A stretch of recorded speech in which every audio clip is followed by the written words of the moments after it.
Welcome to our lesson in human resource management. We are continuing with our topics in the lessons that we are taking under the Manifested Publishers learning platform. And in today's lesson, we are going to look at team performance evaluation. We are going to look at team performance evaluation, which is an interesting area in performance management. And the reason why we are interested in team evaluation, performance evaluation, is because oftentimes in the working environment, sections are created, departments are created, units are created, and they are subjected to work, and it is important to know how they are performing for purposes of ensuring they are on track.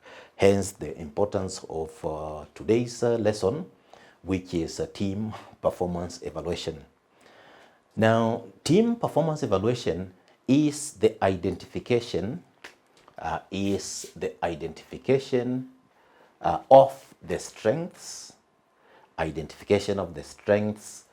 and the weaknesses of each member in a team, for assuring the productivity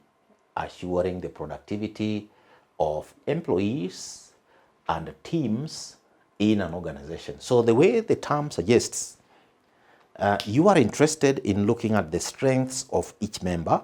You are looking at the weaknesses that may be there for purposes of ensuring that each member who may have a weakness, that weakness can be mitigated, or intervention measures can be taken to ensure that the aggregate performance of the team is as per expectations, or it exceeds expectations. So that's why, dear learner, we are saying team performance evaluation is the identification of the strengths and weaknesses of each member in a team for assuring the productivity of employees and teams in an organization.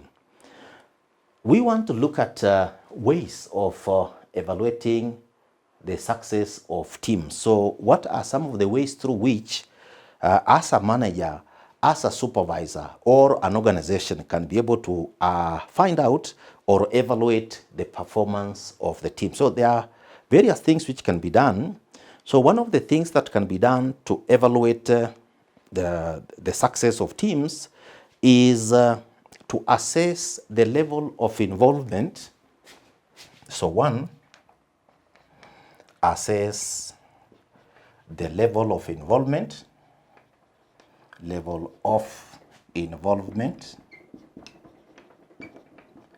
of each team member.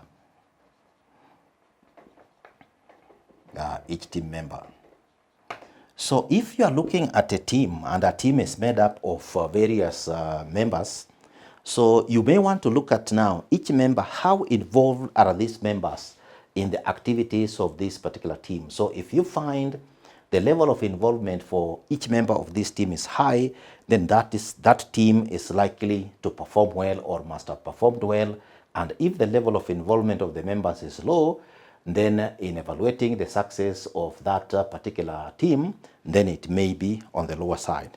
Then you may also want to look at quantifying the success achieved. Quantifying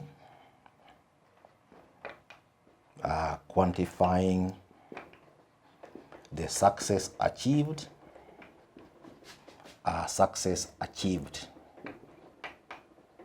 Now, let us take, for instance, you have seen in the ministry, for example, responsible for lands, they set out and say, as a department or as a ministry or as a section, they want to issue, for example, 1,000 title deeds maybe in a week.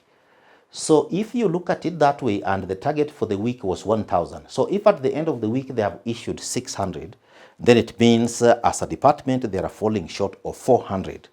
And that way it is possible to evaluate the success of that team against that particular quantification that has been done in relation to that particular target. And then an organization must also be able to establish a clear baseline. Number 3, establish a clear baseline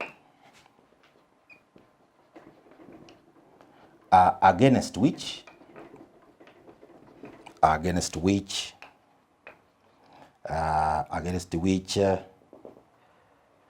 team has to be evaluated. A clear baseline against which a team has to be evaluated. So what you are saying, dear learner, is that if you are going to evaluate a team, before that team is given the work they are supposed to do, a clear baseline has to be indicated that this team, at the end of this particular evaluation period, they will be evaluated based on a particular baseline, and those targets are the ones that will be used to evaluate whether that team has succeeded or not. Then comparing teams, so the fourth way of evaluating the performance, comparing team performance with other teams, comparing team performance with other teams. So you may have, for example, in an organization, if the organization is an automobile company that is, for example, selling vehicles, then you have the same categories of vehicles. You have one organization maybe located in Nairobi, you have another organization located in Mombasa, another one in Kisumu. So you are able to say Team A, for example, is in Mombasa, Team B is in Nairobi, Team C is in Kisumu. So you may want to look at a given period of time and now compare. The team which was Team A, how many vehicles have they sold? Team B, how many vehicles have they sold? So comparing team performance with other teams can be able to help you evaluate and compare that Team A compared to Team C, this is how they fared on. Team B compared to Team A, this is how they fared on. So that comparison helps in ensuring that an organization can be able to evaluate the success of a team or a department or a section. Then taking note of any positive an organization has also to take, taking note of any positive or negative outliers, positive or negative outliers in a team. So if you have a team and some of the team members are performing very well, some of the team members are performing very poorly, so these outliers may have an effect in terms of the overall performance. So an organization may want to evaluate the outliers and be able to now say if somebody is performing very poorly, then what could be the reason for that particular performance in terms of that particular team, and maybe an intervention measure can also be taken. So that is another measure that can be taken, or another way of evaluating the success of a given team and so on. Then the level of realization of set objectives, level of realization of set objectives, a level of realization of set objectives. So if particular objectives have been set, or particular goals, for example, have been set, you have objectives, you have goals, for example. So the level of realization of set objectives that a team is exposed to can also be used to evaluate the success of a team. So if an organization has several groups and one group consistently meets and exceeds objectives, then that particular group or team can be said to be meeting the standards that have been set, to be meeting the level of expectation or exceeding what that organization has set out. So dear learner, this could be some of the ways of evaluating the success of teams. And when you are now doing this evaluation of the success of teams, so what are some of the methods of evaluating team performance? Methods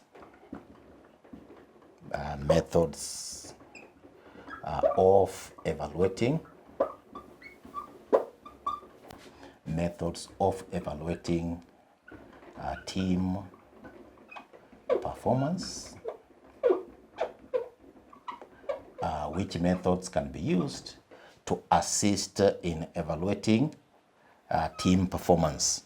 Methods of evaluating team performance. So what are some of the methods that an organization may use to evaluate team performance? So one, you may want to look at a different range of methods. So you have what you call graphic rating scales. Graphic rating scales. Graphic rating scales. Graphic rating scales. So here, the way the word suggests, you may want to look at scales, and these scales could be, for example, from the range of, let's say, 5 to 1, where 5 is the highest, 1 is the lowest. Then you may have attributes or attitudes that you want now to be able to use for this particular rating, where you may want to look at maybe the team members themselves and now try to rate the performance of those team members based now on issues like, say, competency, skills, and maybe knowledge. So once you now do the rating, then you can get the graphic rating scales for one group, get the graphic rating scales for another group, and with that, you can now be able to evaluate the various groups or the various teams in a given organization based on those particular graphic rating scales. So depending on the needs of the organization and the kind of team and the kind of activities the team is engaged in, graphic rating scales can be used as one of the methods. Then you have what you call narrative essay. Narrative essay.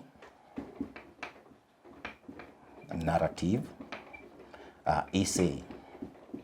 So in this process, what the supervisor or manager for the team does, or those evaluating a team do, they look at what the team has done, they look at the group members, they look at the records and so on, they look at their performance and write an essay or a statement in their own words based on what they have understood, and evaluate the team performance in relation to how they understand it based on their experience. So the people doing the rating are able to use their own language. Then you have what you call forced distribution. Forced distribution method. Forced distribution method. So this method of evaluating performance, workers in a group are distributed based on a predetermined curve. So you have a predetermined curve, and in this predetermined curve, you are looking at 20% of the workers, you are looking at 70% of the workers, and you are looking at 10% of the members of that group. So regardless of the number of members, but 20% of the members, it is predetermined. They will be in a particular category of performance. 70% will be average, and 10% will be at the lowest. So it is presumed that if you have a group, 20% of those group members, if you have a group, 20% of those group members will be at the top. 10% of those group members will be average, and 10% of the group members will be at the lower rank. So what this means, dear learner, is that if you have, say, 10 employees, so it means 2 workers must be rated as top. Then 7 workers must be rated as average, and 10 workers must be rated at the lower level. So that is a forced distribution.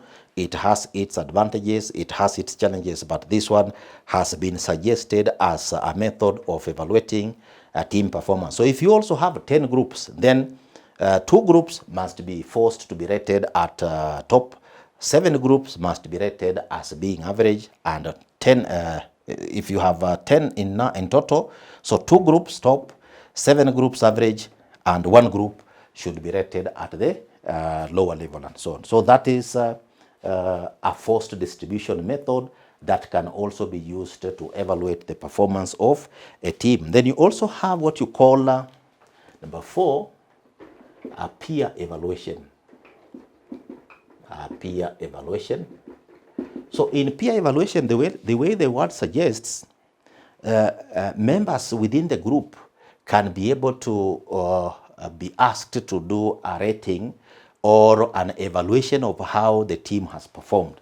And the good thing with this peer evaluation, it helps in providing a dimension that may not be very open or very clear, maybe from the supervision or management. So peer evaluation can also be one of the methods that group members can be asked to carry out an evaluation of the team, or maybe another team that they are also working with, and so on. Then you also have what you call management by objectives method. Management by objectives. So this is what is popularly known as MBO, management by objectives. So groups which are concerned with activities that are linked to the organizational objectives can be, for example, evaluated based on the management by objectives method of evaluating performance. So this was suggested by Peter Drucker, and it can be one of the methods that can be used in evaluating team performance. Then you also have what you call 306 use of 360-degree feedback. So sometimes this process is also referred to as multi-stage. This is also referred to as multi-stage evaluation. Multi-stage evaluation. So what this one means, dear learner, what this means, you get feedback from different sources. You may want, for example, to argue if you have certain stakeholders. You have stakeholders who are interested in the team that you are talking about. So stakeholders. So here you can get an evaluation done by employees. The employees who are team members can do that particular evaluation. If it is a group that deals with customers or clients, this group can also be evaluated by clients, or you can say customers. So that group is evaluated by customers. That group can also be evaluated by managers. Managers can be evaluated by supervisors. Okay, so you have employees, you have clients, you have managers, and you can also have this particular feedback from, say, the financial results. Financial results, for example, can also be used in terms of how the group has performed. So you get multiple evaluation sources, and based on what comes out, the group performance is evaluated. So these are some of the methods that can be used in relation to evaluating team performance. So dear learner, these methods can be used in combination, and these methods are normally used based on the type of group, based on the time when the team is performing, and other matters that could be respective or maybe specific to that particular group will dictate an organization can use one of these methods for evaluating team performance, or can use a combination of methods to be able to get different dimensions of that particular group. So today we have been looking at team performance evaluation, learner, and we want just to summarize and wrap up what we have been doing today. And we started by saying that team performance evaluation is the identification of the strengths, weaknesses of each strengths and weaknesses of each member in a team for assuring the productivity of employees and teams in an organization. Then we have gone ahead, Lana, and looked at ways of evaluating the success of teams, and we have indicated that one, teams may be evaluated by assessing, number one, assessing the level of involvement of each team member. Number two, quantifying the success achieved. Number three, establishing a clear baseline against which a team has to be evaluated. Then number four, comparing team performance with other teams. Then number five, taking note of any positive or negative outliers in a team. And then number six, level of realization of set objectives or goals can also be one way of evaluating the success of a team. Then we have gone ahead, Lana, and looked at the methods of evaluating team performance, and we have said there are various methods which can be used to evaluate team performance, and one of them is graphic rating scales can be used. And in graphic rating scales, you may have scales of ranging, say, from 5 to 1, where 5 is the highest, 1 is the lowest, and each of these can have attributes that may, for example, be evaluated. You may also want to look at, say, the competencies. Competency, maybe skill, and maybe performance of that particular group. And then the rating is done based on that scale of 5 to 1. Then we have also said that another method of evaluating team performance is a narrative essay. And this narrative essay can be written by a supervisor or a manager or any other person evaluating the team by looking at how the team has performed and other key performance indicators of the team performance, and now doing a statement or a narrative, regarding how the team has performed. Then we have also looked at the third method of evaluating team performance, which we have said could be forced distribution. And in forced distribution, we have said that the way a team is evaluated, it must comply with that particular distribution of 20% as top performers, 70% of the group or the team as average performance, and so on. And then 10% of the group must be at the lower rank. So that is how using forced distribution method can be able to be used to evaluate team performance. That is number 3. Then number 4, peer evaluation, where here workers or colleagues can be used to be able to carry out evaluation of a group. So management by objectives can also be used as one of the methods of evaluating performance, which was propounded by Peter Drucker. And in management by objectives, objectives are set at the beginning, they are agreed, and an evaluation is done at the end to compare what was agreed and what has been performed. So here, the supervisor or the manager and the teams work together to be able to evaluate that team performance. Then when it comes to use of 360-degree system, that's the 6th method that can be used. This system is also referred to as multi-stage evaluation, where the stakeholders involved in that particular system, like employees, clients or customers, managers, supervisors, and also the financial results can be used to be able to evaluate the performance of a team. So Lana, this has been our lesson on team performance within performance management context of human resource management. And before we finish our lesson, I want to give you an assignment. So your assignment